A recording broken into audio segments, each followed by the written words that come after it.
Were some inconsistencies we saw with some changes we decided to make in membership.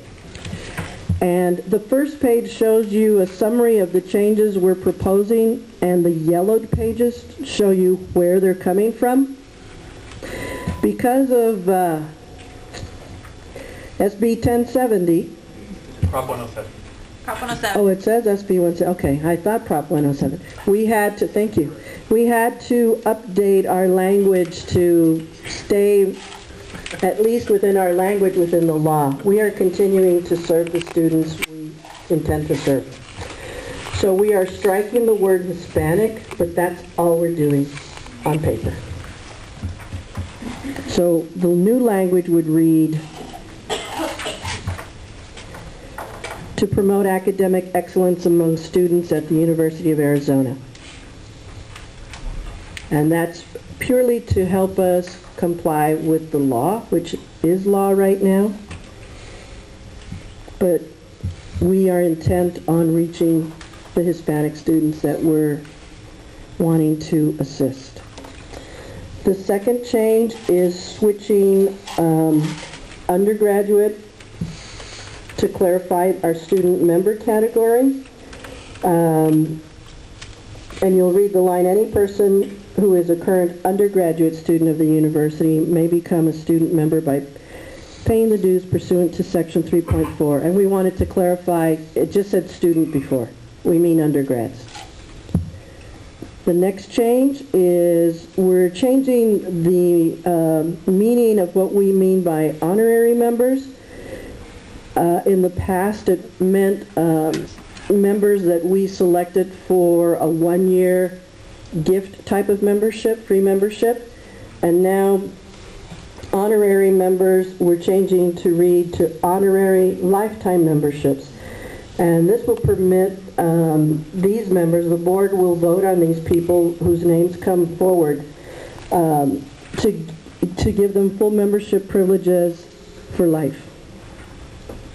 And these are usually people who have been our highest donors, highest hours of volunteer service, and we're looking to give them special recognition for all those years of doing so.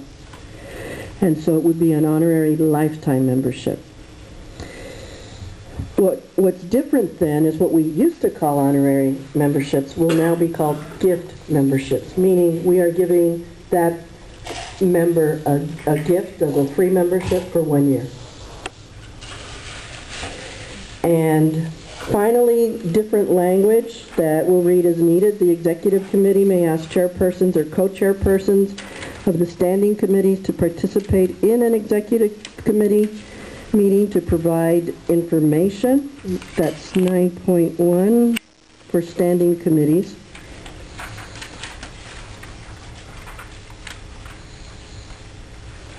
And that was just to bring some clarity to that item.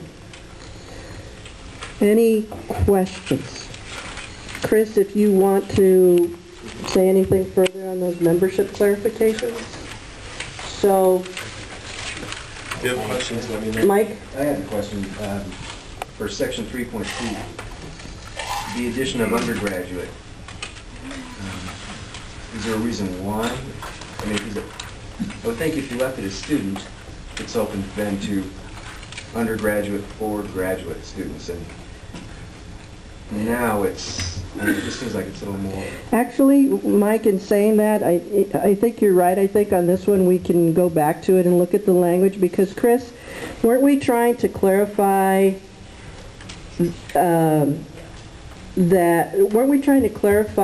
free memberships for students? And in that, we wanted to clarify that that was for an undergraduate, not a grad? Both. The recent graduate dues waived applies only to undergraduates, and so does student memberships. It became kind of dicey when students would graduate, they would get their free year, but they were also grad students, so do they pay their $10 as a student membership, or do they get their free year waived because they graduated as a recent graduate with their undergraduate degree? And then once they graduated with their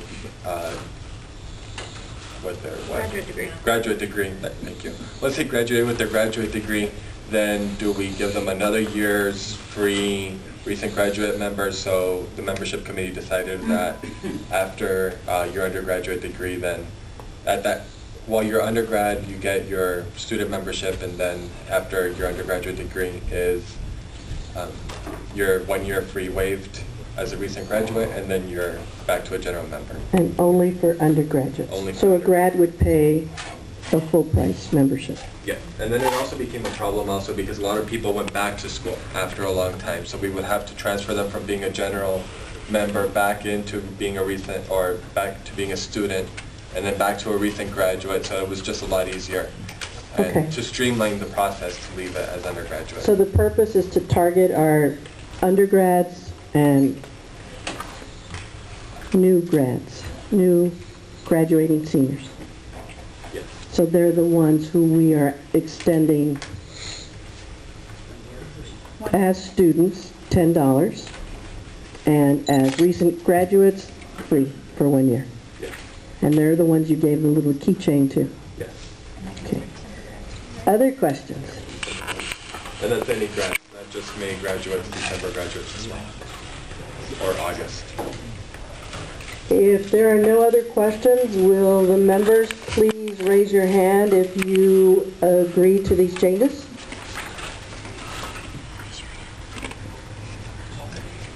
Okay, thank you. For members who cannot, for members who disagree, would you raise your hand? Okay, motion carries unanimously. Thumb up.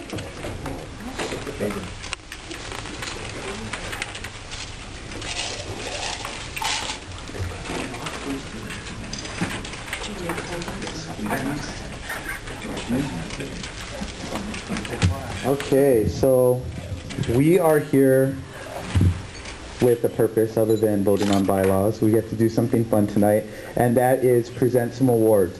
So every year, the University of Arizona Hispanic Alumni bestows 2 awards to alumni members who have contributed greatly to the community and or the board. This year's first award, the University of Arizona Hispanic Alumni Citizen Service Award, is awarded to an individual in recognition of distinguished service in a nonprofit organization, in an appointed or elected governmental assignment at the municipal, county, state, or federal level, or other outstanding service. This year's recipient has worn many hats in her career.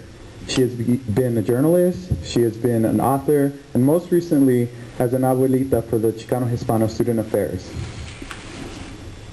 As a Chicano-Hispano Student Affairs abuelita for the past 6 years, she's gone above and beyond her duty as an abuelita in getting to know her students, their families, their struggles, and their successes.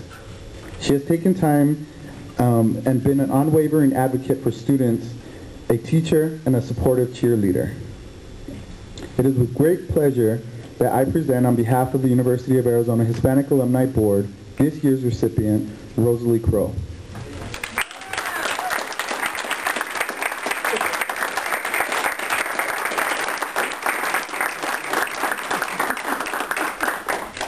And the plaque says, the University of Arizona Hispanic Alumni presents to Rosalie Crow the UAha Club Citizen Service Award, presented on June 16, 2011.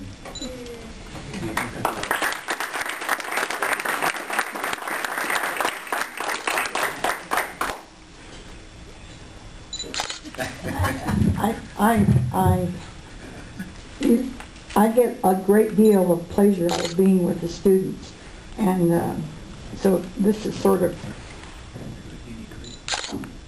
I feel like the award is the students, and I thank you very much for this.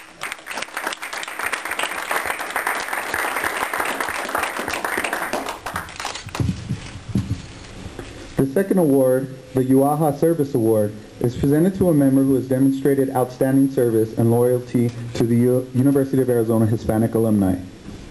This year's recipient has made significant contributions to the Scholarship Committee, and some of those contributions include revamping and developing a streamlined process for scholarship applications, application review and selection, communications and awards, and selection.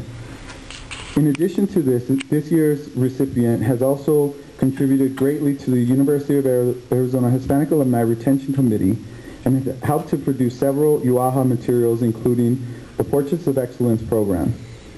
In addition to this year's recipient has also contributed greatly to the university community as well, and has contributed greatly to the marketing materials a lot of you guys may know as Start Now, which is geared towards getting more Hispanic and low-income minority students to the university. So it is with great pleasure that I present on behalf of the University of Arizona Hispanic Alumni this year's recipient, Patrick Bryan.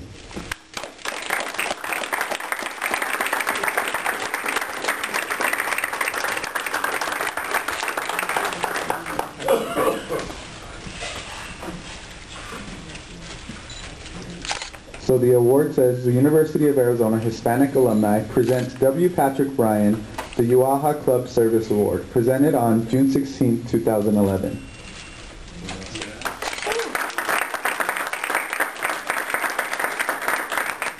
I'll keep it short and sweet. I did want to thank my mom is here. Where's she? Over there? And then my Ninos came down too. They just recently moved to Tucson. They're acclimating to the area. So my Nino over here, and then my Nino in the back.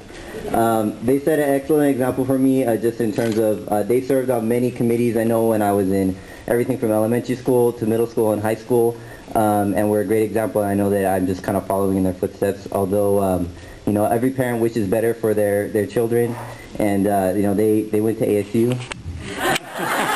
So I've made sure to do better and move up, right? It's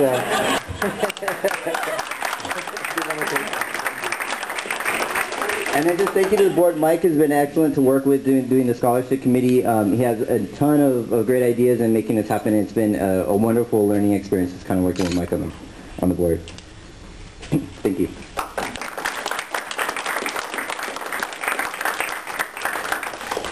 So one more thing about Patrick, one of the interesting things, and I wasn't going to say anything, but I feel it's kind of, as he receives his award tonight, I feel it's kind of appropriate. But Patrick Bryan is actually my big brother in the fraternity, so he's been kind of that inspiration for me in getting me involved in different communities and board memberships and things like that. So again, let's give both of our recipients another round of applause.